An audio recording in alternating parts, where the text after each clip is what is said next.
Mod, son, welcome back to the podcast. I'm so excited to be talking. I'm more excited. I promise you, bro. I'm definitely more excited. I love everything you do. I tune into every video. Well, I appreciate that. Thank you. Well, you survived the X Games snowstorm. You made it. I made it, dude. We were snowed in for 3 days, but it was in Aspen, so it was an enjoyable snowed in little extravaganza. I'm from Minnesota. I thought that I was okay with cold, but I forgot how cold it actually is, dude. I mean, if you're going to get snowed in, Aspen's probably the place to do it. It was really fun, bro. Have you been to Aspen? I drove through it once. I'm too poor to actually go there. Yeah, it's kind of a little ritzy town, isn't it? Yeah, I got like a $12 ice cream cone or something there. Bro, I know. It's ridiculous. But it was really fun, dude. I got to snowboard. I grew up snowboarding. And I haven't been in like 5 years, and I grew up snowboarding on hills. So snowboarding on a mountain is so much more fun. And I still got it. All right. There we go. Well, last time we talked, the podcast we did before, I think was like 2 years ago or something like that. So I'm excited to talk. First question, what have you learned about life or about yourself or anything in the past 2 years since we talked? Oh, what a great question to start off of. I know I hit you with a big one right off the bat, but there's no time for bullshit and small talk with Mod Son. So you let's get right into it. Get to the good stuff. You know, what I've learned, I guess, I've learned the importance of really how important it is to love what you do and not base it on the achievements that you get. I really, really learned just how much I love and appreciate being an artist more than being a commodity or a face of something, and how important it is to me to actually do stuff that makes me proud when I look back. I think with this album, there's this whole thing called like a sophomore slump, right? Yeah. And now this is definitely my fifth album, not my second album, but to a lot of people, it's your second album. To a lot of people, it is, and I hit this giant right place, right time area with my last album, Internet Killed the Rock Star. And for a second, I was really thinking to myself, like, how do I top this, right? How do I go into this and deliver the same impact and numbers? And throughout the last about year and a half, maybe a solid year, I had released like singles and whatnot. And looking at my happiness and trying to base it off a number was something. Be quiet, buddy. I'm doing an interview. Trying to base it off that really threw me off for a second. And I had to come back to terms with myself that the gratitude that I have to be this deep in my career and to understand that the ups and downs are truly what makes you grow in life. A lot of times the downs are, the downs are really what pushes you to be a better person.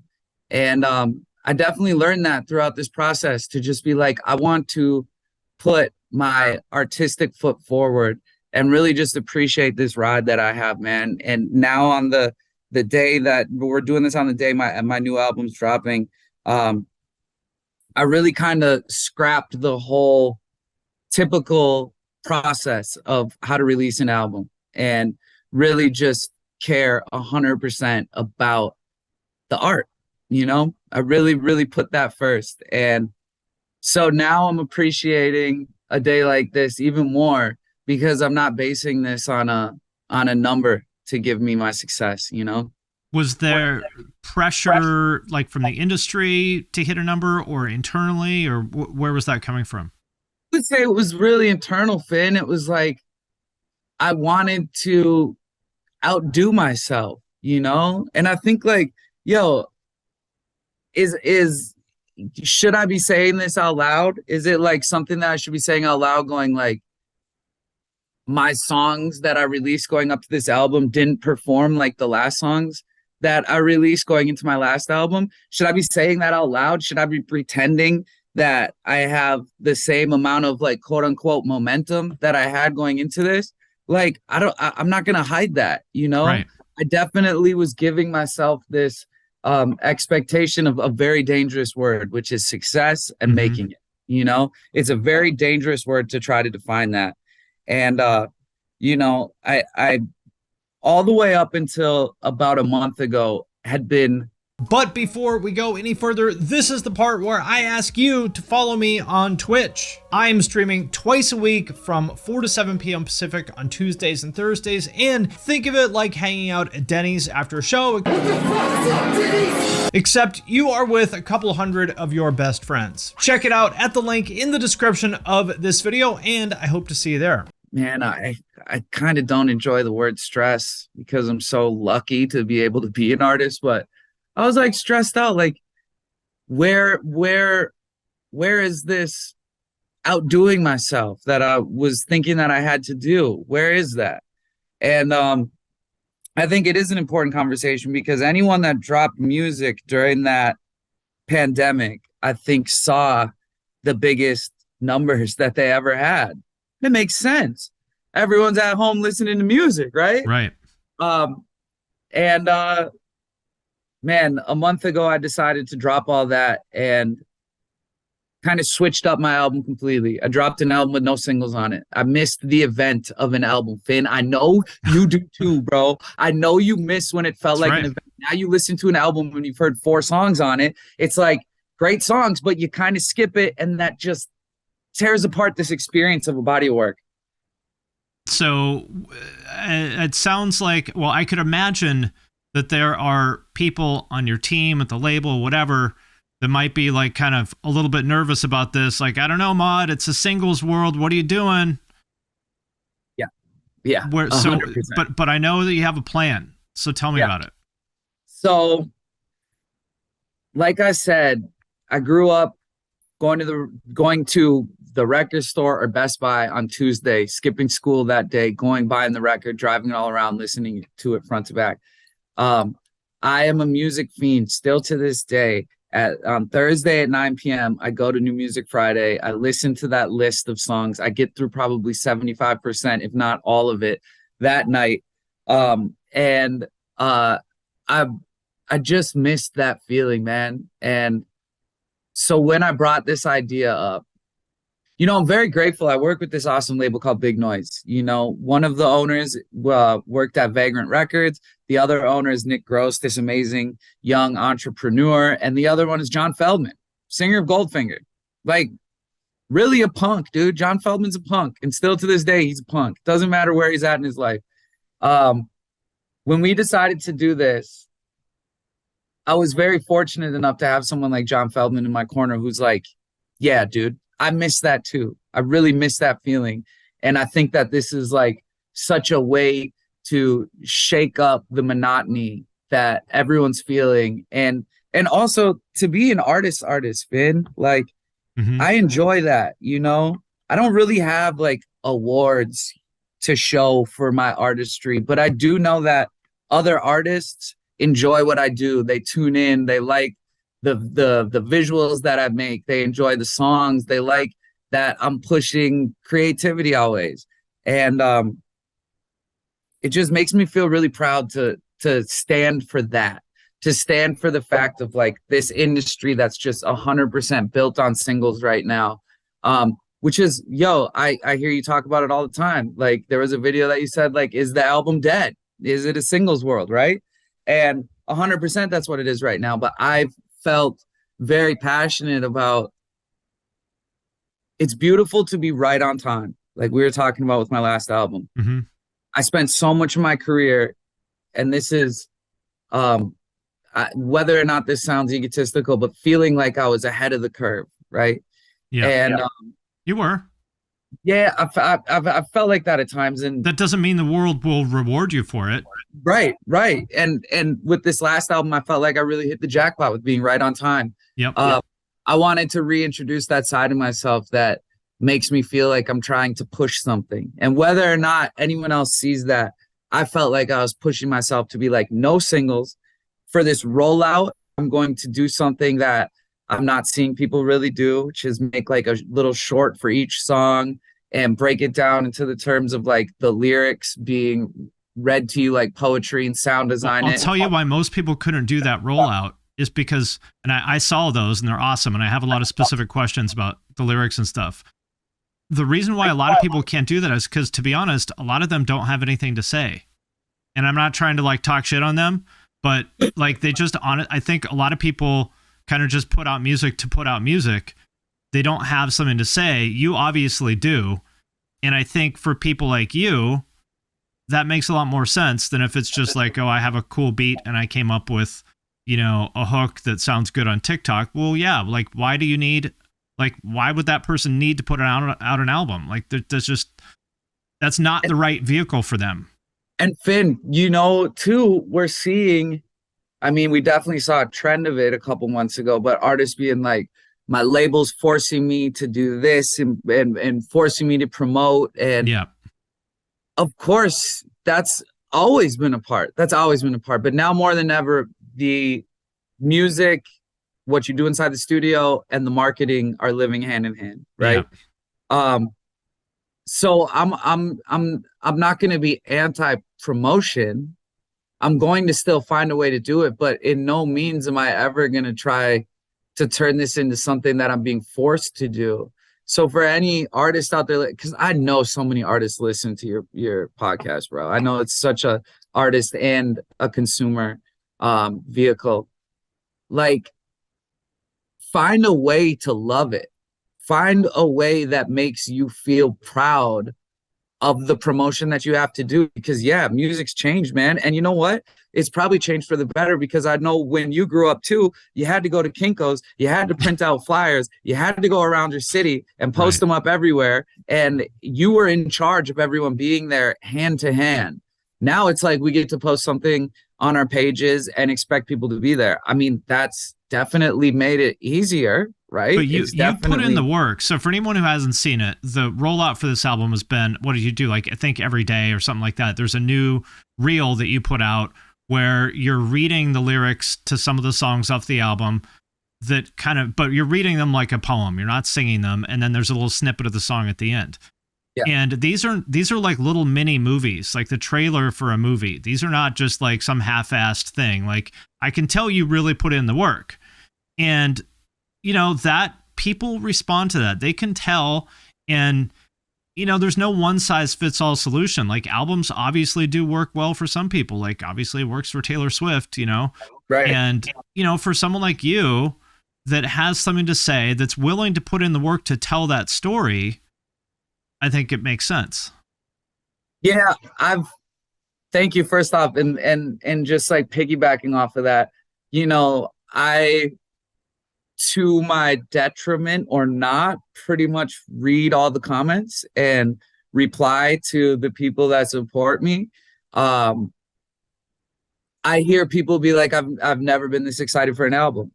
And that means that I did my job. That was I'm excited for it. And not just because I know you, like, because from seeing those reels, I was like, man, I really want to hear this whole song because I want to hear what he has to say. Oh, I love that, man. I love that. And I never get excited about really albums, or like it takes a lot. So for whatever my opinion is worth. Thank you. Your opinion honestly means the world to me. And a lot of my supporters are maybe from the Gen Z younger generation that maybe never got to experience that feeling of hitting play for the first time, and you never heard any songs on the album. They may have never got to experience that. So, being able to give that to people, and also having other artists reach out and be like, dude, like, fuck yeah, bro. Like, you are doing what a lot of people wish they could do, where they don't think that their whole artistry is based on the fact, like, drop a single until one goes and then you can drop an album. But you can't just do nothing. Like, what some artists want to do is like, I don't want to put out singles. I don't want to make TikToks. I just want to put the album and then put out the album and have everyone listen to it. Well, that's not how it works. You're putting in a shitload of work into this, just as much work as you would, if not maybe more, putting out singles. So You know, Yeah, and as much work is honestly like making the songs in a lot of way. You right. know, it's living hand in hand with being like, all right, I'm gonna create some kind of rollout here, and I'm going to gather the excitement for it and turn this into an event. And I think like just having a mind for marketing as well. I know the biggest tool is turning something into an event, you know, Mm-hmm. and yeah, man, I really feel like we kind of stood again. This is like just me speaking how I feel. I feel like we kind of stood up for the artist and the consumer in doing it this way. I like it. Well, I want to ask you about some of the stuff in these lyrics and stuff, because I know you care a lot about lyrics, and so do I. So I'm just going to ask you about some of these, and you can tell me what it's all about. So Yeah. the first one that kind of caught my attention was Drive. In particular, there's a line like, everyone seems to have it all figured out. Tell me about that song and what that means.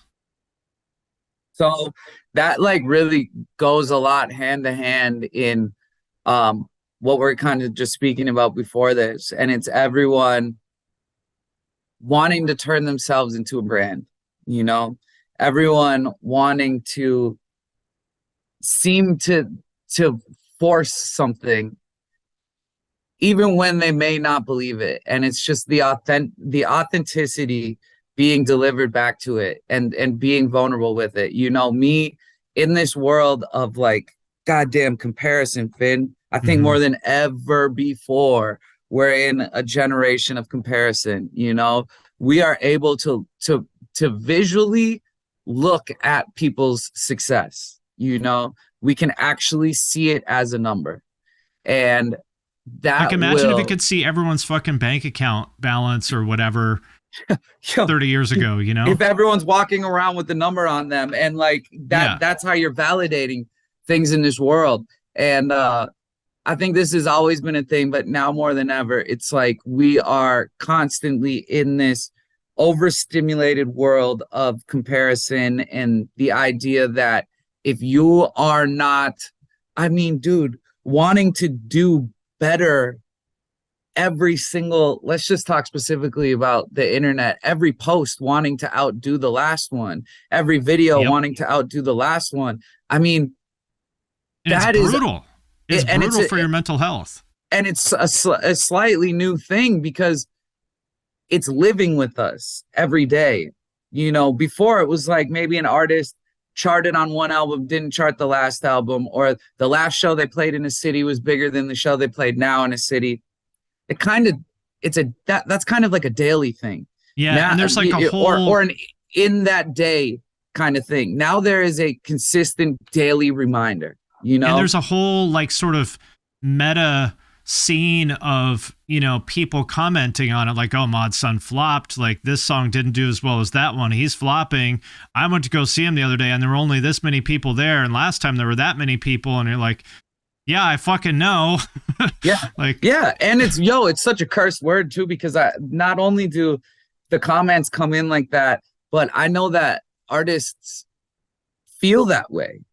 They legitimately feel that way if they haven't outdone themselves on each specific song or project. And like, bro, I will just always go back to this. You know, my hero in music is Bob Dylan, and this is a guy who I don't even know if he's ever topped what he's done in the 60s, but he never stopped putting out right. albums. He's in his 80s and he's still releasing albums and he's on tour. And like, I just look to that and understand like Drive is really about loving, kind of how we open this conversation. Life is ups and downs. If you learn to love the downs, and it is a hard place to be, but the human mind is very complex, and you can actually train yourself to do that. You learn to love the downs, and all of a sudden everything is an up. You know, my wife had a miscarriage earlier this year, and she's pregnant Jeez, again. dude, And I'm so sorry to hear that, brother. it's all good. We're due again in May, so it's all good. But she had a miscarriage in or maybe it was November, whatever it was, a while ago, and it was brutal. But I was able to sort of think in that moment, like, we're gonna get through this, and we're gonna learn, and we're gonna grow from this. And we did, and it made us both appreciate it when she got pregnant again even more. Good for y'all, bro. If I was younger, I wouldn't have been able to think about it that way. But it's because, when you've been through some bad shit, you can you've been through this before. So you're like, this fucking sucks and it hurts and I feel horrible right now. But I've ridden this wave before. And Finn, I think that's kind of something that you tend to touch upon in almost every video that you make, is showing what you've learned growing up, in one way or another. And that's what I appreciate so much from my favorite artists, from my favorite people, personalities, friends, everything, is the vulnerability of showing that absolutely shitty things happen, but that there is a sense of optimism that still lives in this world. Yeah. The other thing I wanted to ask you about, sort of along the same lines, is like, there's this idea that we have, I think, especially like people who want to be an artist or creator of some kind, like, if only, but I think it's everybody. If only I had this, like if I got this many followers or sold this many albums or this many people went to my show or I got this promotion or this kind of car. Well, if I just got there, I've reached the top of the mountain and then I can chill and I'll just be able to relax and everything's going to be good. And you've had probably multiple moments in that life, in your life, where you got the thing that you wanted and you probably had the realization, like, you never feel like you got to the top of the mountain. I mean, more than ever do I understand that, because we all, through human condition, think that, let's just be specific here, a certain amount of money is going to change your life and make you feel different. And I have found that to be so untrue. And I know how it feels to be broke and have someone tell you money's not everything. I know how that feels, to be like, fuck you. Yeah, easy for you to say. bro. Sure. Yeah, we'll hand it all over then. Right. But I have learned through experience, man, because I was one of those people that had always just these aspirations. I came from being broke when I was young, and a family that really wasn't financially well off like all the other kids in my city. And I always had this idea in my head that once I have money, if I become a millionaire, all of a sudden I'm going to just feel accomplished. Mm-hmm. And it's just not like that. I don't think that there's any better feeling in this world than being of service. I think that is the number one thing that makes you be able to sleep at night, is being like, I was able to help. I was able to do something for someone else. I was able to actually listen to someone when they're talking and not be thinking about what I'm going to say next, and actually do something of service. And for everyone out there, I don't know if there's ever going to be a way to truly convey that emotion until you go through it. But it is so real that you can't buy happiness, man. You really can't. And the best way to feel fulfilled to me is, like I said, A, being of service to this world, and then B, feeling like you left enough behind. That's truly, today I am about to add another album to my catalog, and that's what's making me feel accomplished 100%, man. And I'm going to keep fighting to leave as much behind as I can. But there is no benchmark truly that's going to make you will not wake up. You win the lottery, you will not wake up the next day and have your problem solved.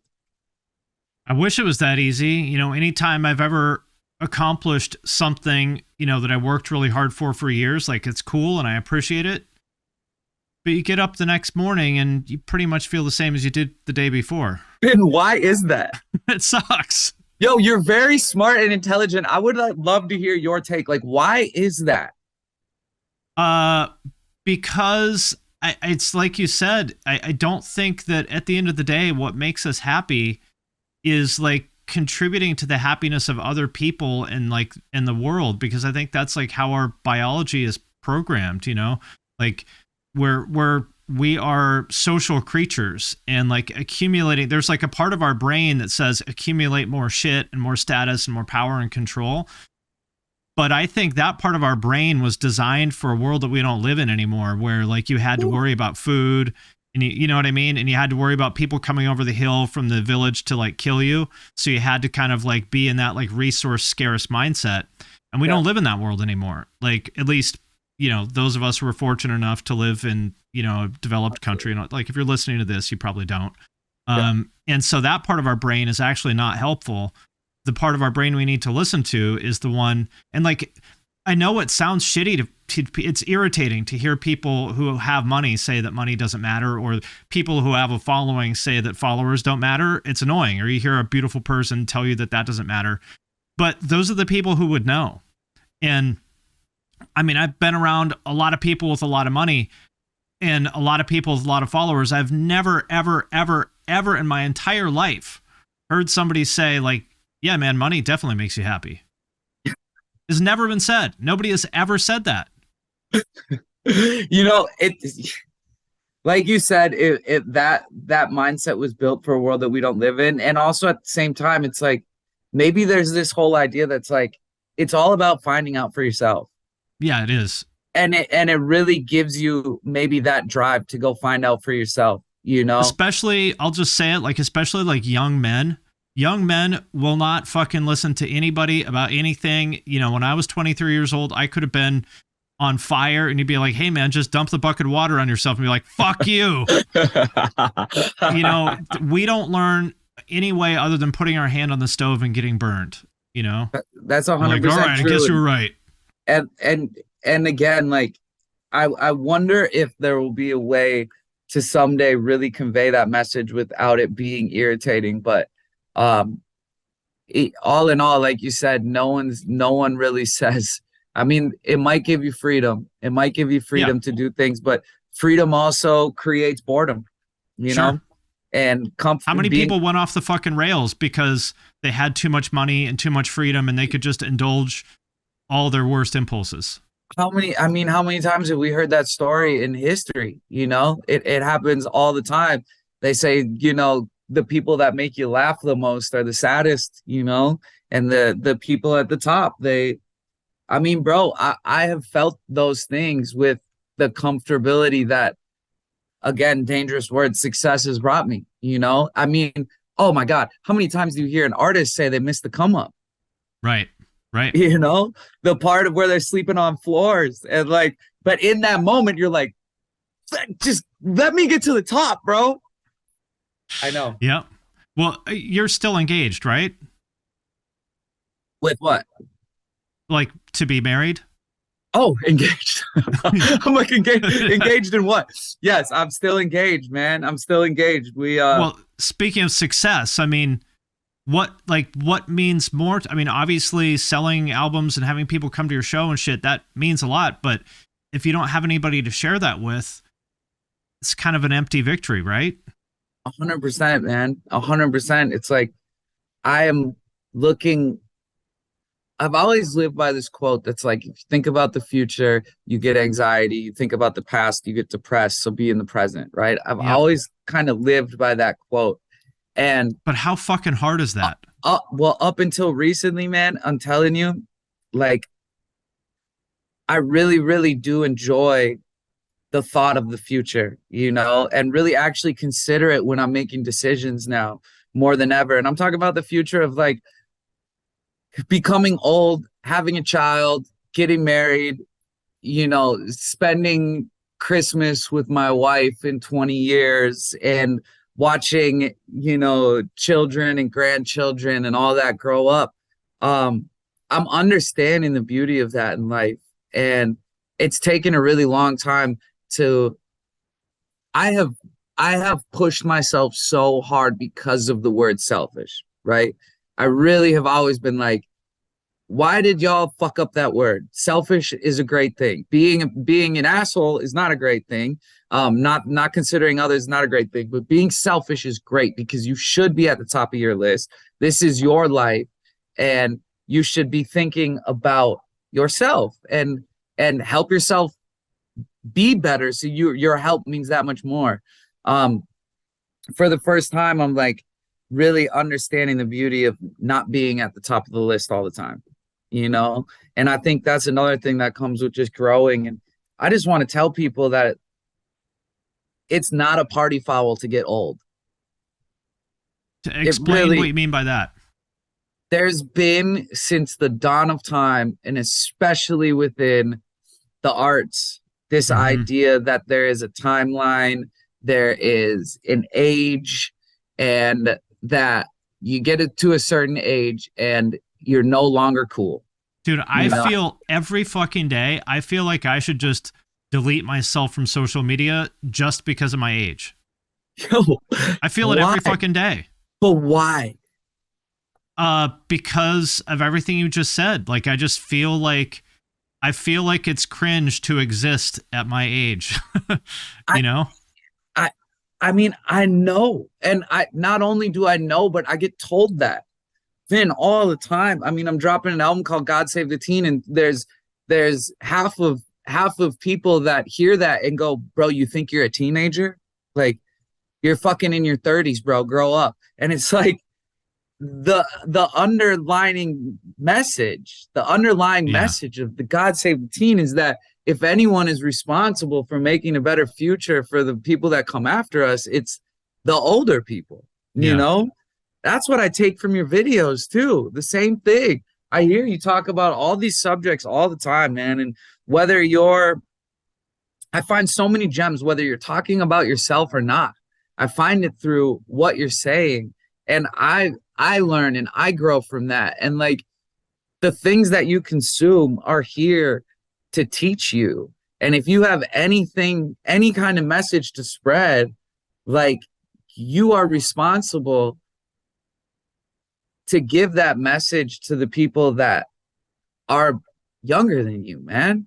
And I see that all the time. And I think that it's a reward and a trophy to get another year of your life.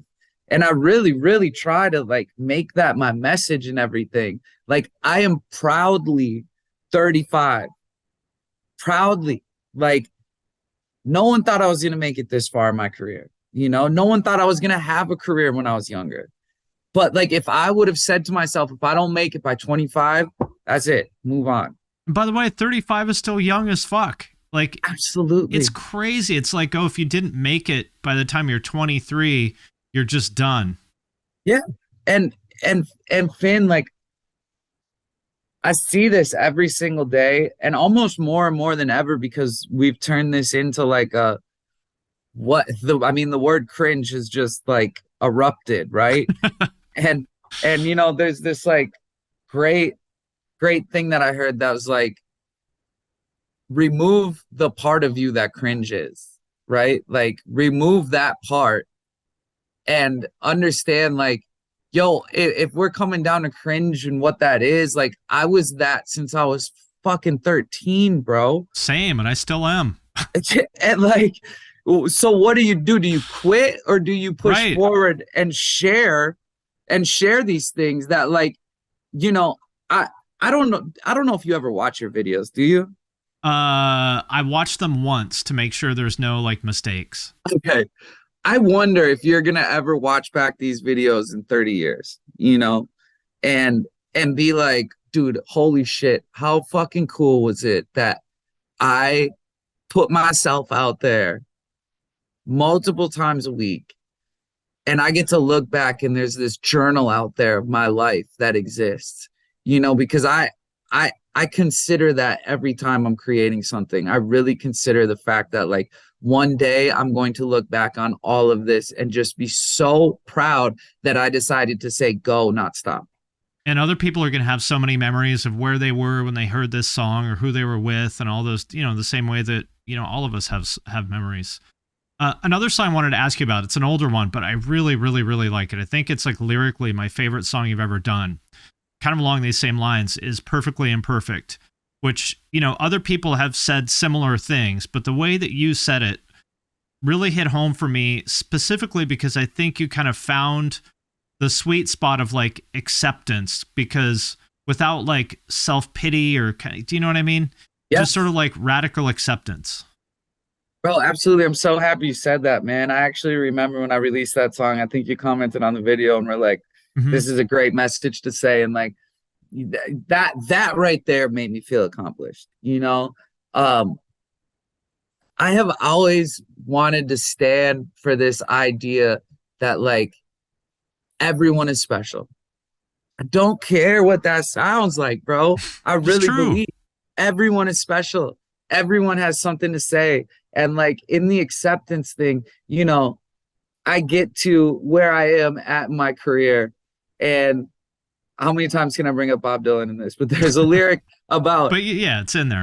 I can never write like Bob Dylan, you know? And that is accepting the fact that like by me saying that, I am not only like finding greatness in myself, but also, like you said, finding acceptance and understanding like I don't need to be like someone else to find my own purpose. You know, I'm an idol worshiper, bro. I have faces of 20 different people that I looked up to tattooed on my body. And like, I'm just like, yo, I've wanted to be like these people for so long. I've studied them up and down, done the research. I wanted my name to be Dylan my whole life. And, you know, I've put on ripped jeans with thermals under it so I could look like Kurt Cobain and all this stuff. And just understanding that like, yo, your twist on this world is not to be copying someone else. Right. Now, to be influenced by someone else is totally different. But to think that you're ever going to be a carbon copy of someone else is just fooling yourself. And I found it to be an important message right now because, like, love TikTok because it has put the again, quote unquote, is what it is, success into the hands of the consumer. You know, the listener now kind of makes a song blow up. But what else does TikTok do on the opposite side of that? It rewards someone copying someone else. And I think that's a dangerous place to be. It's also a real good way to go on there and see a bunch of people that are younger and better looking than you and make yourself feel real shitty real fast if you let yourself go there. These filters that we have for our stories or all this stuff, it is causing people to think that they're ugly without it. It's true. Yeah. Tell me about it. I feel that way every day, all day. I was never insecure about the way that I look until like 5 years ago, maybe. I never even thought about it. Finn, I love you so much because you say the scary things out loud. That is like the beauty of being a human. Me too, bro. Me too. I started using these things and I'm looking at myself. I'm like, yeah. And then I look at myself without it and I'm like, oh my God. And I have never before felt that way. And, you know, there's like a song on my album. The last song is called Delusional Confidence. And at the end, I have this giant long poem. And it's like the message that I'm trying to send. And going back to the album title, like, I don't know if anyone's saying out loud the dangers in something so simple like that. You know, the mass depression that it's causing, the people scared to leave their house, the people that are so insecure that they think that their identity on the internet is what is actually the importance. And it's a scary place to be, Finn. And like, I am in no way trying to be the person that's saying, down with this, it's bad. I'm picketing outside of Instagram headquarters saying ban filters. I'm not. I'm trying to be a messenger of like what I see, because I think me and you were both at the start of the internet kids. You know, we're at the start. And I think now we're in the middle. Okay. And this is the start for a lot of the younger generation. And I think that us being in this middle point, because I do see a giant reset. I do at some point see a giant reset. And in I just 10 years, people, maybe it's 15, whatever, people are going to look back on this and be like, dude, that was fucking wild. You remember when everyone was like filtering everything and everyone made themselves feel like shit by just like fucking indulging on all this like comparative bullshit? Man, that was crazy. Like how we look back on like cigarettes from the 50s. Dude, I think the same thing. I think there's a chance that the house phone might come back, you know? Right.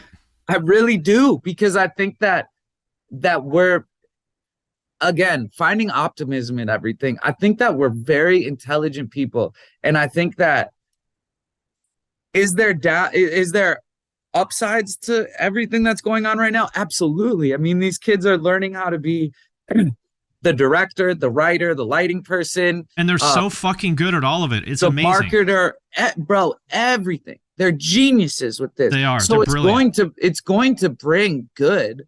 I see these like 15-year-olds that are making the most like creative, brilliant shit. I'm like, holy fuck. I am terrified of like how good these kids are. I know. And we're seeing it in every field. I mean, dude, the person, I was just at the X Games. I think it was the woman that won Big Air contest was 14 years old this year. Like, look at drummers, for example. You're a drummer. How fucking good is a 15-year-old? Like, the average 15-year-old now was better than almost everybody in a band 20 years ago. I know. It's wild. I wouldn't have made it. I wouldn't have made it right now. None of us would have. Yeah, bro. They would have kicked me to the curb quick, man. You know, so there is so much greatness coming out of it. But again, there's danger to it, man. And like, I just with the Perfectly Imperfect, I felt like there is an underlying message in that. With my new album, I think there's an underlying message in it, just being like, yo, you don't need that stuff. You just don't. You're great. You know how great it feels when someone just gives you a compliment. You know, it really does. It really does. And if I can be that person to give them that compliment in their rawest form, then I think that, again, I'm being of service somehow. I like it a lot. You mentioned delusional confidence. That's another one I wanted to ask you about. Yeah. The song itself is like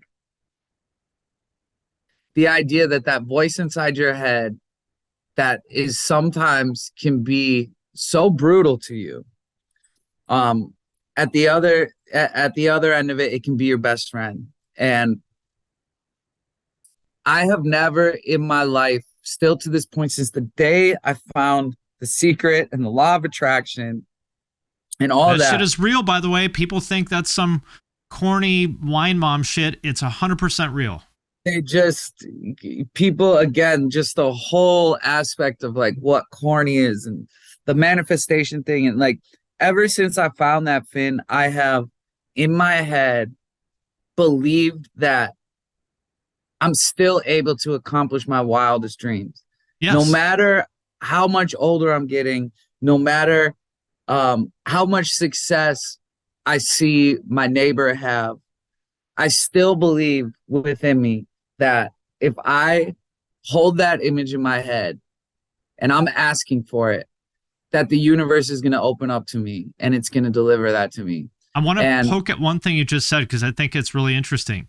You said, no matter how much success my neighbor has, and I don't know who your neighbor is, but it's an interesting thing. And I'm not trying to like pick on you, but because I do the same shit all the time. The amount of success your neighbor has nothing to do with how much success you do or don't have. But that's how our brains work. It's like, oh, if someone else is winning, that means I'm losing. And that's totally untrue. Dude, there's this great quote that's like, if something good happens to your neighbor, it just means that a miracle is in the neighborhood. Yeah, but it doesn't feel that way, does it? No, I love that we open up these conversations that are like somehow pseudo philosophical. Like when your best friend, when something good happens to your best friend, you're like, man, that's fucking awesome. But in your head, you're like, I wish that happened to me. I feel bad. Yeah. And I hate that. And really, like I said, it just means that it's that much closer to you. You know, it really just means that it's that much closer to you, and it should by no means make you feel unaccomplished. And understanding, just understanding, like, time is oh, I know some of these things are irritating to hear. But like, time is always on your side, especially when you look back, you know, when you look back on things and um, you do get that moment to sit and reflect. That's the word I was looking for, to reflect on things. You just see that it's always looking out for you in some way or another.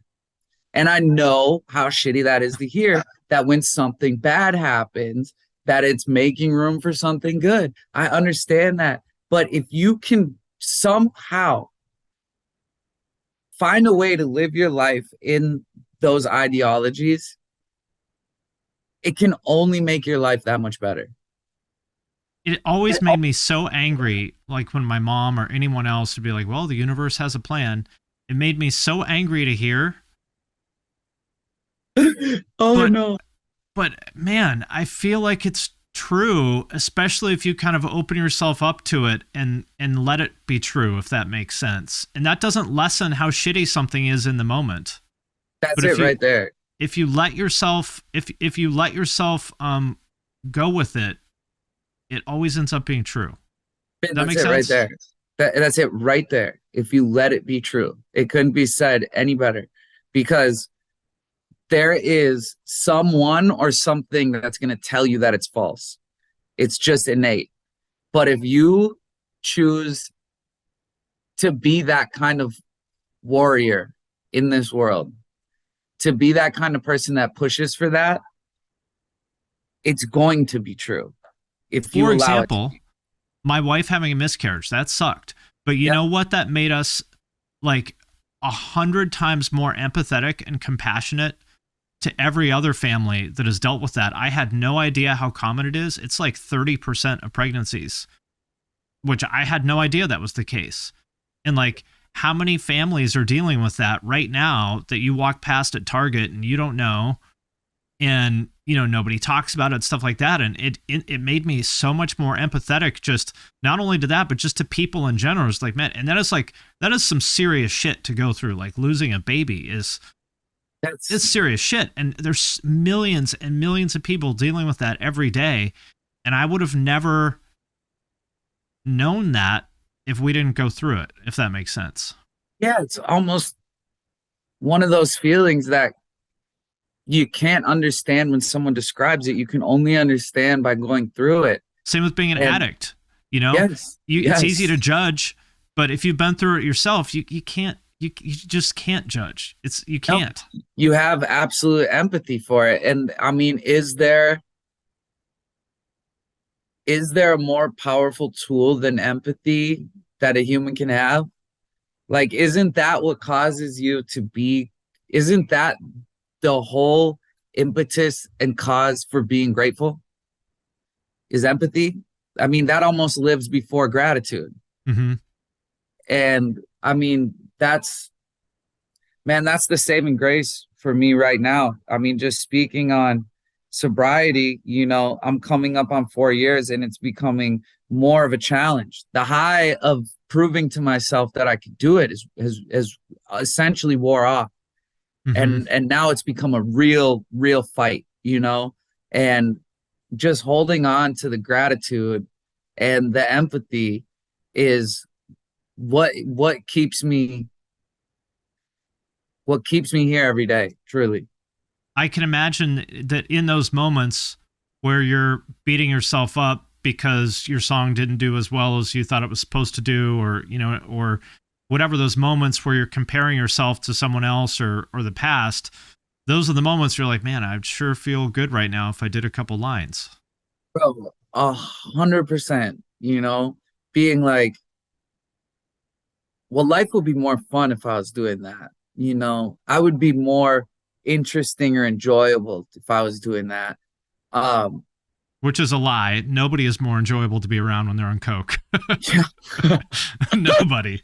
Like, if you think I'm bad now, Honestly, I think back to certain times and I'm just like, not only that, Finn, but I would be dead, I would really be dead. Like, um, and And why do you feel pressure to be more interesting? You know what I mean? Because you yeah, don't feel like you're interesting enough just being your authentic self, and you feel like people are judging you and whatever these, and it's all a lie. It's all bullshit you're making up in your own head. None of it is real. Like almost all these things that all of us, feel so anxious about are completely fucking fabricated. Like if your doctor told you have cancer, okay, be worried about that. Like that's real, you know? But all this stuff about people judging you and being it's all complete illusion. It does not exist.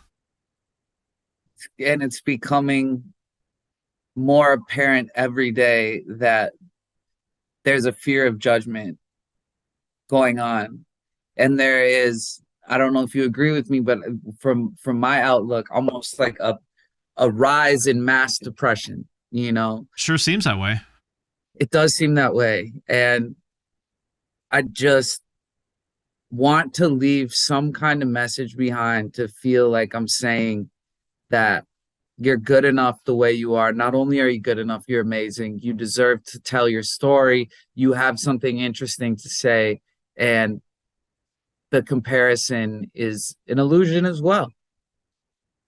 It's true. Cool. Well, I will let you go. I know you got a bunch of other press to do. Congratulations on everything. And I am really excited to listen to this album tonight. It feels special and awesome, and I'm grateful to be part of it. So thank you for doing this, and I am stoked to talk to you soon. Ben, thank you so much for having me, bro. As soon as I was getting ready to drop this album, I was like, I want to go talk to Finn again, please.